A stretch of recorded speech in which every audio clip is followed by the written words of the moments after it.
Bonjour et bienvenue dans Outre-mer l'Info. L'image du jour, regardez, c'est impressionnant, cette brusque montée des eaux à Basse-Terre hier. Plusieurs quartiers du chef-lieu de la Guadeloupe sont inondés. Une onde tropicale balaye en ce moment l'arc antillais. L'ensemble de l'archipel guadeloupéen a été placé en vigilance orange. La suite, des airbags défectueux. En Guadeloupe, ils auraient provoqué potentiellement une dizaine d'accidents depuis 2018, dont 3 mortels. Les parquets de Pointe-à-Pitre et de Basse-Terre ont ouvert une information judiciaire pour homicide involontaire. Pierre Lacombe. L'image est rare, les deux procureurs de Basse-Terre et de Pointe-à-Pitre en Guadeloupe pour communiquer sur le dossier judiciaire des airbags.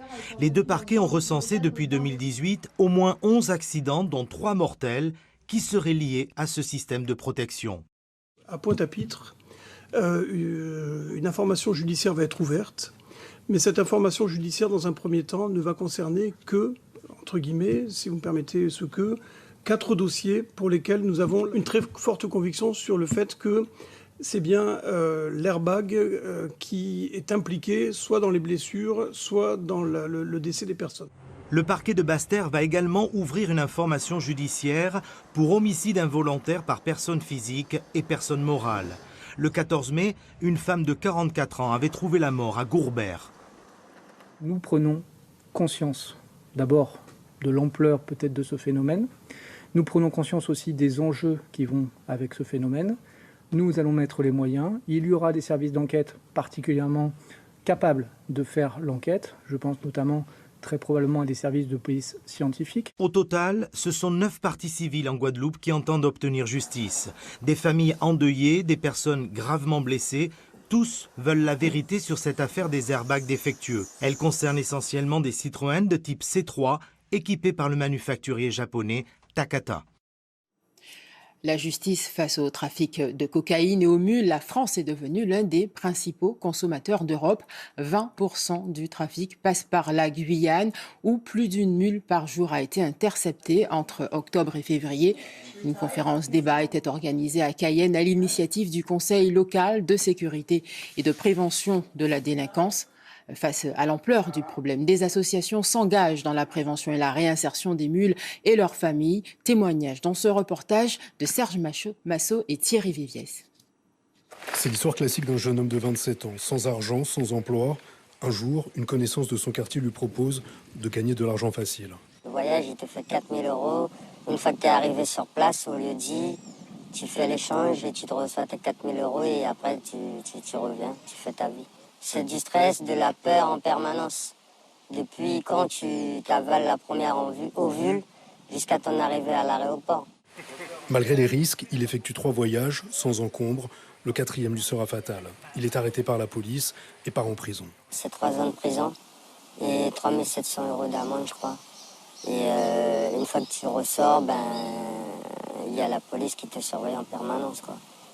Ils te lâchent pas où tu ailles. Où il te voit, il te contrôle et tout. Depuis, celui que l'on appellera Robert a suivi une formation et ambitionne de monter son entreprise pour devenir artisan. Une réinsertion encadrée par l'association SOS Jeunesse. On sert plus de passerelle notre association de façon à remotiver les jeunes vers d'autres perspectives de réussite. On les met en contact aussi avec des boîtes d'intérim parce qu'il y a du travail, il ne faut pas croire. Il y a quand même du travail en Guyane. Parce que certains jeunes disent oui, il n'y a rien, mais il y a des offres d'emploi quand même. Il y a des boîtes d'intérim, il y a des centres de formation. Par contre, c'est vrai qu'il en manque. Pour le nombre de jeunes qui sont en Guyane, je trouve qu'il manque des centres de formation. Et aussi, je trouve que les associations ne sont pas assez soutenues par l'État. Trop Violence œuvre de son côté sur le volet prévention et s'adresse d'abord aux plus jeunes. Mais c'est toute la population qui peut être visée. On est aux abords des établissements scolaires, donc déjà pour toucher le plus grand nombre de jeunes. Et ensuite, dans les familles, donc dans les quartiers, en mode porte-à-porte. Et ça peut aller aussi bien dans les logements sociaux que dans les villas. Et pour être sur le terrain depuis, je vous dis, 2016, même dans les villas, dès le début, il y a toujours eu des jeunes touchés. Un travail de fourmi pour ces deux associations qui se retrouvent bien seules pour lutter contre ce fléau qui gangrène la Guyane. Cette semaine, les écoliers de la Nouvelle-Calédonie ont pu apprécier les légumes locaux grâce à une cinquantaine de chefs cuisiniers à l'occasion de la semaine des cantines à l'unisson. Lorelai Aubry, Camille Monnier, Cédric Michaud. La nourriture, elle est bonne. Tout est super bon, tout dans le menu. Franc succès pour ce déjeuner 100% végétarien. Le chef cuisinier du collège de Catiramona a mis les bouchées doubles sur le tout légumes. J'ai mis des lentilles dedans parce que ça donne la couleur de la viande hachée cuite. Mais ouais, là j'ai vu qu'il y en a plein qui m'ont dit « Ouais monsieur, c'est des lasagnes végétariens et tout ». Je dis « Ouais, goûte, après tu vois ». Car les enfants sont souvent familiers de ce qu'on appelle la néophobie alimentaire, cette réticence à goûter les aliments qu'ils connaissent peu ou mal. Autre stratégie, soigner la présentation des plats, jouer sur les couleurs pour encourager le mieux manger, plus varié et plus équilibré. Est-ce que tu manges plus de légumes à la cantine qu'à la maison? Largement. À la maison, ce sera plutôt des repas vite faits? Oui, c'est vite fait, comme, je sais pas moi, des pâtes, des trucs comme ça. Problème, l'éducation nutritionnelle a un prix. Pour l'heure, le coût d'un repas à la cantine est d'environ 300 francs, payé par la province sud et les parents. Mais face à l'envolée des prix de l'alimentation, la restauration collective est rarement en capacité de proposer des repas entièrement locaux. C'est pour ça que souvent on achète de l'import, parce que ça coûte moins cher que le local. Et c'est triste quand même. Une problématique à laquelle s'ajoute celle du gaspillage alimentaire. Dans ce réfectoire du collège de Koumak, un équipement spécifique est entré dans le quotidien des élèves pour limiter des déchets parfois évitables. Voilà comment marche la table de tri du programme Mange bien, jette moins. On voit 4 bacs aujourd'hui. Un bac qui est spécifique au pain, un bac sur ce qui a été servi et qui aurait dû être mangé. Et là, c'est le bac de déchets organiques et qui ne pouvait pas être mangé. Dans 5 cantines de la province sud, ces opérations de lutte contre le gaspillage alimentaire ont permis d'économiser 10 millions de francs sur une année. Il est le premier Français de l'histoire qualifié pour les JO de Paris en breaking. Le danseur guyanais Danny Dan vient de remporter les Jeux européens de breaking en Pologne. Une médaille d'or qui le qualifie pour les JO de 2024. Le breaking, c'est un style de danse sportive né aux États-Unis et qui fait son entrée aux JO 2024. Et pour lui, pas de médaille, mais il n'a pas démérité. Nous avons suivi, souvenez-vous, notre jeune champion de lecture, le Réunionnais Grégory Payette. Il a représenté les Outre-mer à la finale du concours Les Petits Champions de lecture à la Comédie Française. Alban Lucien et Amandine Sponcet.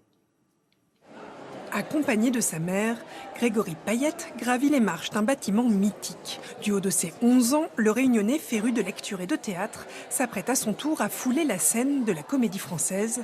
Un peu stressé, mais pas trop.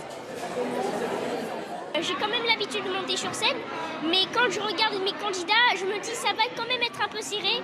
Donc je vais essayer de faire de mon mieux et surtout m'amuser. Très émue évidemment et super heureuse pour lui. Plus de 130 000 candidats au départ, 14 finalistes à l'arrivée. Et pour représenter les Outre-mer, Grégory. Les petits champions ont 3 minutes pour convaincre. Il était comme animé par une irrépressible envie de mettre de l'ordre dans le chaos de ces derniers jours. Après délibération du jury, il n'est malheureusement pas sur le podium. Peu importe, la victoire est ailleurs pour le petit champion, entouré des siens. J'ai peut-être pas gagné, mais j'en retiens que c'est que du bonheur parce que la Comédie Française, c'est pas rien. On n'a pas tous la chance de rentrer sur cette magnifique scène. Encore quelques jours de tourisme dans l'Hexagone pour Grégory, avant de repartir pour la Réunion, avec des livres en supplément bagages et son diplôme de petit champion en poche. C'est la fin de ce journal. Merci de votre attention. L'actualité des Outre-mer continue sur lapremière.fr. Demain, vous retrouvez Francis Gibrien. Belle journée à vous.